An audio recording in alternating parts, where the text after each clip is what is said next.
네, 오늘 우리 수요 예배 우리 표어를 중심으로 이제 3주간 설교를 썼는데 이제 3주 차의 말씀입니다. 그리스도의 몸으로 자라는 교회라는 세워지는 교회의 말씀입니다. 네, 성도 여러분, 우리가 지난 몇 주 동안 이제 교회가 세워지기 위한 길을 차근차근 살펴봤습니다. 첫 주에는 오직 사랑 안에서 참된 것을 행하라 라는 말씀으로 우리가 기준을 좀 세웠다면, 지난주에는 이제 그리스도에게까지 자라가라 라는 말씀으로 우리가 방향을 또 세워갔습니다. 오늘은 마지막 질문이 되겠죠. 그 기준과 방향이 우리 교회 안에서 어떻게 실제로 움직여야 하는가를 나누려고 하는 겁니다. 우리가 몸이 아플 때 가장 위험한 신호가 있습니다. 그것이 무엇이냐면 통증이 없는 상태를 말합니다. 아프지 않은 것이에요. 통증이 없으면 괜찮은 줄 알고 우리가 이렇게 지나가 버릴 수가 있습니다. 그런데 그것이 드러나지 않는 병이기도 하고, 또 아니면 신경에 문제가 있을 때 그렇게 느껴지지 않는다는 것입니다. 그래서 우리가 아프다는 것은요, 내 몸이 살아있다는 증거라고 볼 수가 있는 겁니다. 그래서 아픔을 통해서 내 몸에 지금 문제가 있다라고 이렇게 건강한 신호를 보내는 게 오히려 우리 몸을 또 보호한다라는 거죠. 교회도 마찬가지입니다. 갈등이 전혀 없고 다들 입을 닫고 자기 자리만 지킨다면 그게 또 건강하다는 뜻으로만 보일 수는 없을 수 있습니다. 오히려 단절된 모습일 수가 있는 겁니다. 그래서 오히려 부딪히고 서로 때문에 마음이 아프기도 하고 또 기도의 자리로 나아가는 것이 하나님이 우리를 터치하시는 그런 자리입니다. 그래서 오늘 바울은 교회를 추상적이 아니라 아주 현실적인 단어로 우리에게 설명해 주고 있어요. 그래서 바울은 이제 교회를 몸이라고 말하는 겁니다. 그래서 몸을 건강하게 하는 것은 참 쉽지는 않은 것 같습니다. 저도 이렇게 나이가 점점 더 들어가니까 이 건강을 하나하나씩 생각해야 되는구나, 그런 그래서 깨닫게 되는 것 같습니다. 그래서 머리와 연결과 그 순환이 살아 있을 때 몸이 건강하다고 우리가 표현하잖아요.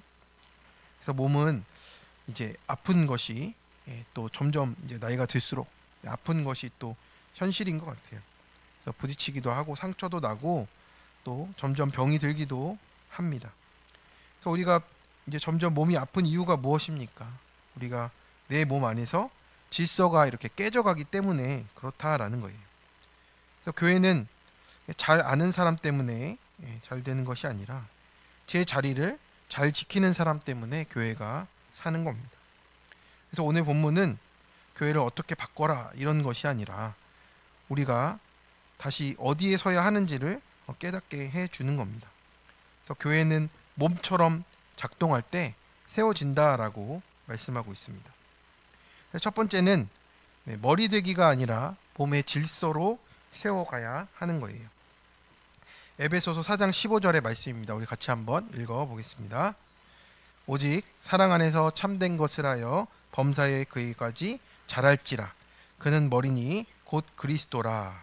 아멘. 그래서 바울은 이제 단호하게 이 에베소 교인들에게 교회는 오직 사랑 안에서 참된 것을 해야 한다라고 이렇게 말씀하고 있습니다. 그래서 유대인과 이방인 정말 하나 될 수 없는 그 존재들 가운데 말씀을 하는 거예요. 오직 사랑 안에서 참된 것을 해야만 우리가 그리스도에게까지 자라갈 수 있는 것이다. 내가 맞고 누가 맞고 이런 얘기가 아니라 사랑 안에서 참된 것을 실제로 행하며 가라고 오늘 말씀하고 있는 겁니다. 그래서 그는 머리니 곧 그리스도라 하신 것처럼 교회의 머리는 오직 한 분이신 예수님이라고 오늘 말씀합니다. 그래서 골로새서 1장 18절에서도 이 에베소서와 골로새서는 형제의 서신이거든요. 내용이 비슷한 게 많습니다. 그래서 골로새서 1장 18절에도 이렇게 얘기합니다. 그는 몸인 교회의 머리시라 라고 이렇게 말합니다. 그래서 어느 부부가 차를 타고 갔는데 조수석에 앉은 아내가 계속 혼수를 두는 거예요. 어머, 지금 브레이크를 밟아야지. 깜빡이를 넣어야지. 당신은 왜 이렇게 조심성이 없어? 라고 하면서 조수석에 앉은 아내가 또는 남편이 그렇게 하면은 어떠십니까? 운전을 하라는 거는 겁니까? 말라는 겁니까? 너무 힘들어지는 거죠. 그렇, 그렇, 그렇다 보면 참다 못한 남편이나 아내가 차를 세우고 말하는 거죠. 아, 이 차에 운전대는 하나인데 왜 운전사가 두 명이야? 라고 말을 하는 겁니다. 그래서 교회라는 배의 키는 주님이 잡고 계시고요. 그런데 우리가 뒤에서 이래라 저래라 하면 이제 배가 산으로 가는 것을 우리가 보게 되는 것이죠. 그래서 교회가 힘들 때 이런 일들이 일어납니다. 그러니까 제 생각에는요, 제가 보기엔 이건 아닙니다. 이 의견들이 점점 또 판단이 되기도 하고 어느 순간에 방향을 정하기도 합니다. 다 교회를 사랑해서 하는 말이긴 합니다만 그 속을 들여다 보면요, 우리가 어느새 예수님의 자리에, 그 머리의 자리에 서 있게 되는 우리 현실이 있다라는 거예요. 그래서 구속사적으로도 이게 오래된 우리의 죄의 반복이잖아요. 그래서 내 역할을 보며 내 역할을 지키며 가야 하는데 그것을 넘어서 머리가 되려는 순간이 우리 교회에 또 아파지는 부분이라고 할 수 있는 겁니다. 그래서 교회는 그때부터 몸이 아니라 전쟁터가 될 수 있는 거예요. 그래서 에덴 동산에서도 뱀이 이렇게 말합니다. 너희가 하나님같이 되리라 라는 말은 오늘날 교회에서도 이렇게 바뀌어서 나타나는 겁니다. 내가 판단하는 게 옳고 이 정도는 내가 판단해도 되지. 그래서 우리가 교회에서 제일 무서운 것은 틀린 말을 하는 것은 그것이 아니라 옳은 말로 내가 머리가 될 때가 가장 또 힘든 일이라고 우리가 생각할 수 있습니다. 그래서 몸이 아플 때 우리는 보통 저 지체가 문제다 이렇게 말을 하는 겁니다. 그래서 몸의 문제는 언제나 머리 질서의 문제라고 오늘 이 교회론에서 말씀하고 있는 거예요. 그러니까 내가 지금 누군가를 판단한다라는 것은 내가 지금 머리 노릇을 하려는 것이다. 우리가 얼른 내려와야 된다라고 하는 것이죠. 교회가 세워지기 위해서는 우리가 맞냐 틀리냐가 아니라 내가 지금 머리를 누구로 두고 있느냐라고 물으며 가는 길입니다. 그래서 성도 여러분, 교회가 흔들릴 때 우리가 생각해야 하는 것은 말이 많고 열심히 많아서 흔들릴 때가 더 많아요. 그래서 내 힘을 빼야 될 때가 있는 겁니다. 그렇게 교회는 누가 너 똑똑하냐 이렇게 세워지는 게 아니고 머리이신 그리스도께 복종하는 질서 가운데 세워진다라고 말씀을 하십니다. 적용 질문입니다. 요즘 내가 자주 판단하는 대상은 누굽니까? 그 판단은 그리스도로부터입니까? 내 판단으로부터입니까? 나는 몸의 질서 안에 순종합니까? 내 역할을 넘어서는 내 여신과 판단은 무엇입니까? 그에 대해 주님께 묻고 가십니까? 두 번째입니다. 각 마디가 돋고 연결되어 분량대로 몸으로 자라납니다. 에베소서 4장 16절의 말씀입니다. 우리 한번 같이 읽어보겠습니다. 그에게서 온몸이 각 마디를 통하여 도움을 받음으로 연결되고 결합되어 각 지체의 분량대로 역사하여 그 몸을 자라게 하며 사랑 안에서 스스로 세우느니라. 아멘. 그래서 먼저 여기서 우리가 중요한 것은 그에게서입니다. 그래서 머리이신 그리스도에게 붙어 있어야 한다고 제가 지난주에도 같이 말씀을 나누었습니다.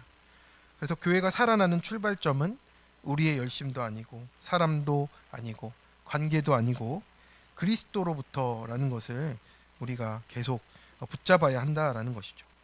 그래서 근원으로부터의 공급이 막히면 안 된다라는 것이잖아요. 그래서 우리가 이제 몸으로서 어떻게 작동을 해야 하는가 살펴봐야 합니다.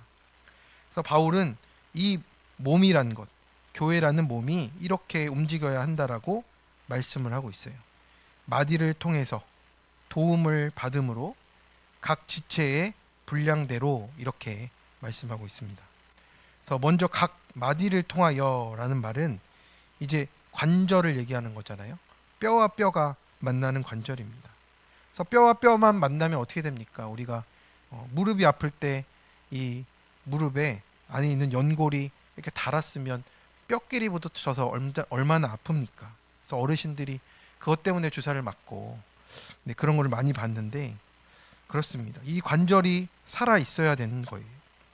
그래서 몸이 자라는 것은 큰 기관이 잘나서가 아니라 연결의 부위가 살아있기 때문에 내 몸으로서 움직이게 되는 거잖아요. 그래서 교회도 마찬가지죠. 예배를 잘 드린다. 이거 어떤 것을 잘한다고 해서 몸이 되는 것이 아니고 마디마다 또 서로 닿고 연결되는 지점이 살아 있어야 한다라고 말씀을 하는 겁니다. 대화와 소통이 더 잘 되어야 하고 또 소그룹 안에서 그런 나눔들이 계속 이루어져야 한다라고, 그것이 끊어지면 몸이 굳어져 버린다라는 겁니다. 우리가 손가락 하나를 다쳐서 기부스를 해보신 분들은 알 겁니다. 저도 이제 부목사 때 이제 운동한다고 또 이제 다 같이 가서 농구를 하다가 손이 이렇게 좀 퉁퉁 부었더라고요. 그래서 이제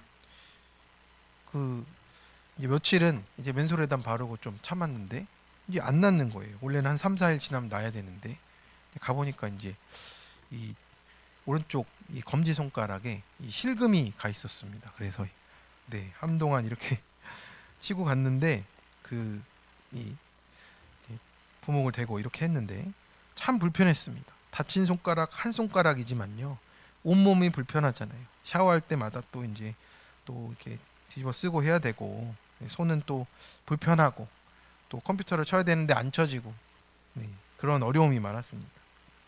그래서 한 손가락이지만 생활은 전부 다 어려워지는 게 우리 지체라는 겁니다.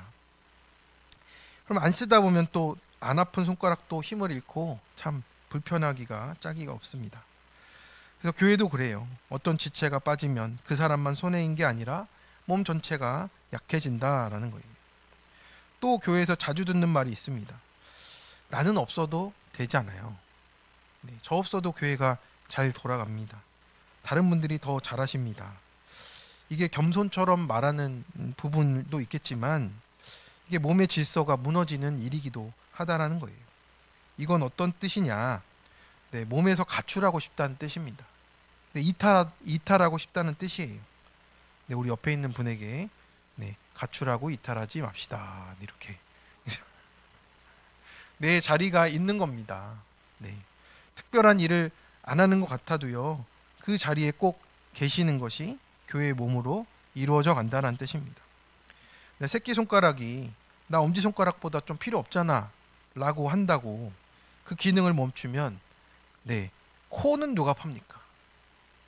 웃으라고 하시는 말씀인데 코는 누가 팝니까?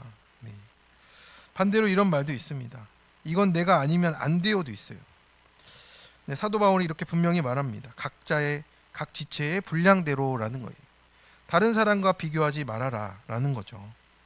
각자의 자리에서 순종하라고 이렇게 말을 하는 겁니다. 그래서 은사는 비교의 재료가 아니고요, 분량은 하나님이 정하신 자리입니다. 그런데 우리는 이렇게 종종 두 극단으로 가는 삶이 많습니다. 내가 없어도 교회는 돌아가, 아니면 내가 없으면 이 교회는 안 돼, 또는 나는 이렇게나 하고 있는데, 이것도 답이 아닙니다. 열등감도 교만이고요, 우월감도 교만이에요. 그 뿌리가 같더라고요. 또는 우리 생색도 아니라는 거예요. 그래서 각자가 자기 분량을 받아들이고 순종하는 자리에 있는 것이 교회이고 주님께서 그것을 기뻐하신다라는 겁니다. 그래서 그 분량이 다르다는 말은 이제 책임의 경계가 다르다는 것이고요. 그래서 그 분량 안에서 내가 생각하고 또 그 책임을 지고 하는 부분으로 살아가는 겁니다. 그러면 그 분량을 지키며 살아간 후에 또 어떤 부분입니까? 연결되고 결합되어라고 말하고 있습니다. 연결되고 결합된다는 것은요, 어긋난 것을 맞추고 흩어진 것을 한데 묶는 것입니다. 그래서 나와 다른 사람이 모이게 되고 함께 모이기 쉽지 않은 사람들이 모이는 곳이 교회라고 하는 것입니다. 사실 우리가 우리의 면면을 잘 살펴봐 주세요. 보면 어떻습니까? 예수님 아니면 이 자리에 모이기 참 힘든 분들이 만났습니다. 우리가 이렇게 만난 것도 또 하나님의 은혜 안에 있는 것이라고 분명히 믿습니다. 우리 옆에 있는 분에게 이것이 우연이 아닙니다. 한번 인사해 주세요. 이게 우연이 아니에요. 이렇게 모일 수 있는 것도 하나님의 은혜고 하나님의 계획이라는 거예요. 그 다음은 어떻습니까? 각 마디를 통하여 도움을 받으라고 했습니다. 도움을 되도록이면 받지 말라고 합니까? 아니면 도움을 받으라고 합니까? 받으라고 하고 있습니다. 정서적인 도움만을 말하지도 않고요. 공급과 지원과 풍성한 제공이란 뜻입니다. 그래서 교회는 서로에게서 이런 영적인 공급 또 육적인 공급이 일원론적으로 이렇게 흘러가는 겁니다. 기도와 말씀의 위로가 있고 또 책망과 권면의 때가 있고 물질과 또 시간으로 섬기기도 하고 또 기쁨과 또 눈물 가운데 또 함께 동행하는 일이 있습니다. 또 누가 아프면 그저 보호하고 쉬게 하는 일들도 있는 겁니다. 그것이 몸의 질서인 것이에요. 정말 필요한 것을 공급하며 살아가는 것이 몸의 질서라고 말하는 겁니다. 어떤 성도님이 이렇게 말하기도 합니다. 저는 도움받는 게 불편해요. 남에게 패기치고 싶지 않습니다. 그것도 참 좋은 방법이기도 합니다. 자신의 또 독립성을 자립성을 지켜가기도 하는 거죠. 그런데 이 몸의 원리를 통해서 우리가 살펴봐야 돼요. 그래서 각 마디를 통하여서 도움을 받아야 되는 겁니다. 그래서 교회는 도움 주는 사람만 있는 것도 아니고 도움 받는 사람만 있어서도 안 되고 조화롭게 같이 지내는 거죠. 그래서 도움을 받지 않겠다 이렇게 아예 끊는 것은 단절과 같은 말이 되는 거잖아요. 그래서 도움을 받아야 연결이 된다. 그래서 오케스트라 공연에서도 어떻습니까? 바이올린 연주자가 나는 실력이 출중하니 나부터 내 소리를 드러낼 거야 하는 것은 결국엔 소음밖에 되지 않는 것입니다. 그래서 교회는 서로의 부족함이라는 이 홈의 지체의 도움이라는 이 돌기가 맞춰져서 돌아가게 되어 있습니다. 그래서 우리가 힘들 때 저 좀 도와주십시오, 기도해 주십시오 라고 말하는 이 부분은 부끄러운 게 아니라는 것입니다. 그래서 오히려 그게 몸으로 연결되는 가장 거룩한 통로예요. 우리들 교회에서 그 어떤 장로님은 된장찌개 때문에 그 교회에 붙어가게 됐잖아요. 된장찌개가 맛있어서 자기가 어디서 얻어먹지 못하는 따뜻한 밥을 먹다 보니 교회에 붙어가게 되고 주보도 찌라시라고 했는데 이제는 그 복음을 전하는 사람이 되어 가신 것을 보게 됩니다. 그래서 교회는 이렇게 작은 도움이라도 서로 도움을 주고받을 때 연결이 되어서 자라나게 하신다는 겁니다. 그래서 교회는 강한 사람은 힘을 빼고 약한 사람은 또 세워지는 곳으로 하나님이 붙잡아 주십니다. 그래서 골로새서 3장에서는 이렇게 이 연결을 표현하고 있어요. 그리스도의 평강이 너희 마음을 주장하게 하라. 이는 너희는 한 몸으로 부르심을 받았느니라. 그래서 이 한 몸으로 선다는 것이요, 우리의 논리 위에 서 있는 것이 아니라 그리스도의 평강 안에 있다라고 말씀을 합니다. 우리의 맞고 틀리고가 아니라 그리스도의 평강으로 다스려져야 그 평강으로 잠잠해질 때 우리가 하나 될 수 있는 교회가 되는 것입니다. 그래서 사도 바울은 이렇게 마지막으로 놀라운 결론을 내리고 있어요. 사랑 안에서 스스로 세우느니라. 그러니까 교회를 이제 우리가 그리스도 안에서 머리로 붙어 있을 때 누가 세운다고 하십니까? 굳이 하나님이 세우신다고만 말하지 않고 스스로 세워진다라고 표현하고 있습니다. 그래서 하나님은 우리 교회를 우리 몸된 지체들의 순종을 통해서 세워 가시는 것입니다. 그래서 머리이신 그리스도께 붙어 있는 지체들이 머리에게 붙어서 또 질서 안에서 각자의 분량으로 서로 덮고 연결될 때 교회가 스스로 세워진다고 오늘 우리에게 말씀하고 계십니다. 그래서 완벽한 사람들이 모인 것이 아니라 자기 자리를 지키면서 서로를 통해서 몸을 세워가는 것을 우리에게 명령하고 계십니다. 적용 질문입니다. 요즘 내가 감당하지 못하는 감정은 무엇 때문입니까? 그것을 위해 도움을 구하고 있습니까? 나는 몸의 한 지체로 연결되어 있습니까? 판단자로 떨어져 있습니까? 교회 안에서 나는 어떤 역할을 감당합니까? 사랑 안에서 섬기며 봉사하고 있습니까? 우리 청소년 부모님의 간증인데요. 그 온화한 부모님 안에서 자랐던 어떤 여자 집사님입니다. 근데 결혼 후에 남편이 늘 제게 지시하고 명령조로 이야기하고 소리 지르며 화를 냈다고 합니다. 그래서 남편은 이해가 안 됐고, 나는 화를 내지 않으니 선하고 남편은 화를 내고 남을 힘들게 하니 악한 사람이다, 이렇게 남편을 비방하며 살았다고 합니다. 그래서 집착하는 남편과 또 무기력한 그 집사님 사이에서 불안하게 자란 자녀도 결국 학교 부정과 우울증이 힘들어했다고. 그래서 그 고난이 또 약이 되어서 주님을 찾게 되었다라고 합니다.